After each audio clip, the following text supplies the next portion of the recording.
네, 반갑습니다. 내일 드디어 제20대 대통령 선거일이죠. 그래서 사전 투표율 자체가 굉장히 역대 최고치를 기록한 36.9%나 될 정도로 최대치를 기록했다고 합니다. 그래서 많은 국민들이 굉장히 관심을 갖고 있는 그런 날이 아닌가라는 생각이 듭니다. 그래서 아직 투표를 못 하시는 시청자 여러분께서는 내일 소중한 한 표 행사를 부탁드립니다. 오늘은 이제 부동산 시장 거래량 하락 요인을 가지고 몇 가지를 이제 짚어드리도록 하겠습니다. 주택 시장이 급격하게 상승이 됐죠. 또한 이제 그 시장에 대한 어떤 과도한 어떤 규제로 이어지면서 부동산 거래량이 급격히 감소했죠. 그리고 시장 분위기가 굉장히 이제 침체되고 있는 그런 분위기입니다. 그래서 서울 그 지역의 아파트 가격마저도 또한 이제 그 하락세가 지금 유지가 되고 있고요. 또한 이제 상승을 주도했던 그 지역마저도 현재 지금 잠깐 주춤하다는 그런 내용입니다. 그래서 왜 그러는지를 제가 몇 가지로 짚어드리도록 하겠습니다. 먼저 이제 부동산 거래량이 이제 하락세를 이제 지속을 하고 있는 거죠. 그래서 현재 그 도표를 봤을 때는 거래량에 대해서 나눈 이제 지표를 보겠는데요. 지금 보시면 2021년 1월 달과 올해 1월 달이죠. 그 1년 새의 거래량을 보시게 되면 2021년 1월 달에는 이제 91,679건이 됐다고 하면 이제 올해 1월이죠. 41,709건이나 굉장히 한 50% 이상 거래가 이제 감소됐다는 그런 내용입니다. 그래서 부동산 거래 절벽이 갈수록 이제 심화되고 있다는 그런 내용과 또한 이제 수도권 매매죠. 작년 5분의 1로 이제 굉장히 감소됐다는 그런 내용이죠. 그래서 거래량이 당연히 줄었기 때문에 부동산 경기도 상당히 침체가 됐을 것 같고요. 또한 이제 미분양 부분도 상당히 이제 늘어가고 있는 그런 추세입니다. 그래서 주택 거래량 또한 8년 6개월 만에 최저치를 갱신했다고 합니다. 그래서 가장 큰 주된 원인이 어떤 이유냐 이렇게 봤더니 지금 현재 이제 집값에 대해서는 너무 더 이상 오르기엔 너무 많이 올랐다는 거죠. 그리고 또 규제 정책이 상당히 또 많아지면서 뭐 투자자뿐만 아니라 실거주 조차도 상당히 자금 마련에 대해서 굉장히 어려워졌다는 그런 점입니다. 보통은 이제 그 매수 건수가 늘어나면은 부동산 가격이 상승을 하고 그리고 매수 건수가 줄어들면은 부동산 가격이 이제 하락하는 그런 어떤 신호를 보내는데요. 물론 이제 그렇게 현재는 솔직히 말씀드리면 이제 부동산의 어떤 시장이 상당히 좀 불안정하다 이렇게 이제 말씀드릴 수가 있겠고요. 좀 관망이 필요한 거죠. 그래서 첫 번째로서는 이제 그 거래 하락 요인과 그리고 계속 이어질 건가라는 그런 내용인데요. 금리 인상이죠. 금리 인상을 첫 번째로 들 수가 있고요. 보통 이제 지금 작년이죠. 작년 8월과 그리고 이제 그 11월이죠. 그리고 올해 1월에 기준금리가 0.25% 정도 세 번 정도로 올랐습니다. 그래서 현재 기준금리는 1.25%를 지금 유지를 하고 있고요.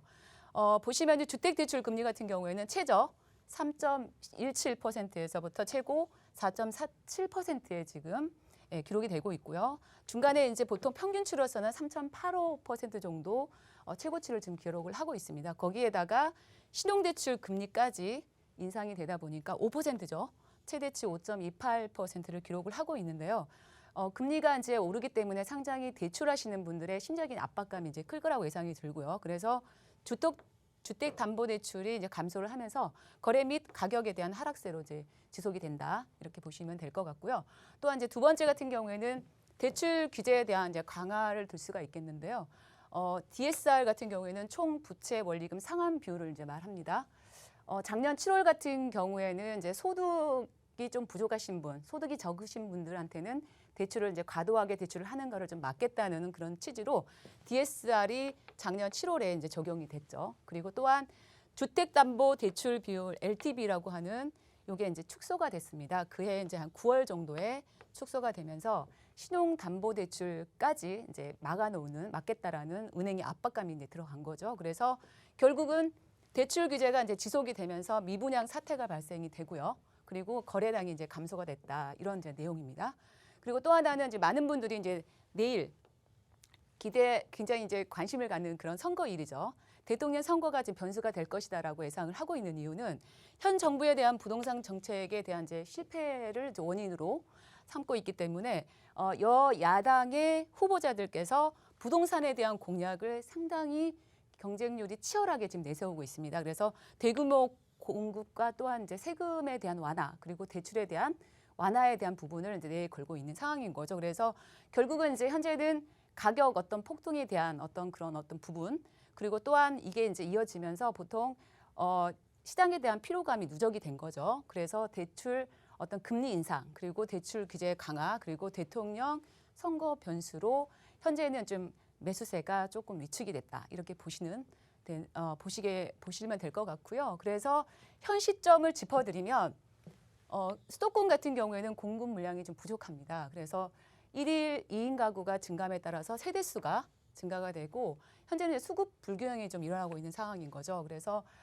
이거는 이제 정부 규제 강화에 따른 매물 감소가 입주량 부족으로 이어지면서 결국에는 집값 상승률을 기록할 것이다라고 예상을 하고 있는 거죠. 그래서 대선 이후의 정책 변화가 상당히 큰 기대감으로 작용을 하고 있는 거죠. 그래서 많이 이제 매수자들 같은 경우나 매도자들께서도 이 정책 변화죠. 공약을 많이 걸었죠. 세제 완화라든가 대출 규제 완화. 그것 때문에 대기하고 있는 거죠. 또한 이제 임대차 3법입니다. 3법이 2020년 7월에 이제 계약갱신 청구권이 시작이 됐고 올해 7월 달에 이제 계약갱신 청구권이 이제 만료가 되죠. 그래서 전세가가 이제 만료가 되면은 전세가가 시세에 따라서 오를 것이라 예상을 하기 때문에 전세가가 오르면 매매가 역시도 같이 함께 오른다는 그런 어떤 논리가 되는 거죠. 그래서 또한 개발 호재죠. 개발 호재는 이제 쭉 계속 계획이 잡혀 있거나 하는 그런 지역 같은 경우에는 개발 호재가 이어지면서 상승하실 거다. 또는 이제 대체 투자처가 이제 부족하는 상황인 거죠. 서울 이제 수도권이라든가 그런 공급이 좀 부족한 상황에서 그래서 결국은 부동산 가격 상승의 요인으로 작용할 것이라고 예상을 하고 있다는 겁니다. 보통 이제 그 매물을 내놓는 사람들 입장에서는 두 가지로 이제 분류가 됩니다. 급하신 분하고 급하지 않는 사람하고 분리가 되는데 급하신 분들 같은 경우에는 매물을 내놓을 때 가격을 낮춰서 거래를 하고 있기 때문에 대부분 급한 사람과 급하지 않는 사람이 동시에 다 매물을 내놓게 된다 하면 하락세로 이어지겠지만 그렇지만 이제 급하지 않은 분들은 상당히 조금 많다는 거죠. 그 대선 이후에 정책 변화를 기다릴 수도 있다는 그런 취지로 작용을 하고 있기 때문에 제가 이제 보는 견해에서는 이제 부동산 가격 상승 요인으로서 2020년 그리고 21년도에 굉장히 많은 폭으로 상승을 했습니다. 그렇지만 그 정도까지는 아니지만 점차 약간의 상승 요인을 타고 갈 것이다. 이러한 요인들에 대한 작용을 할 것이다라고 말씀드리면서 마무리하도록 하겠습니다.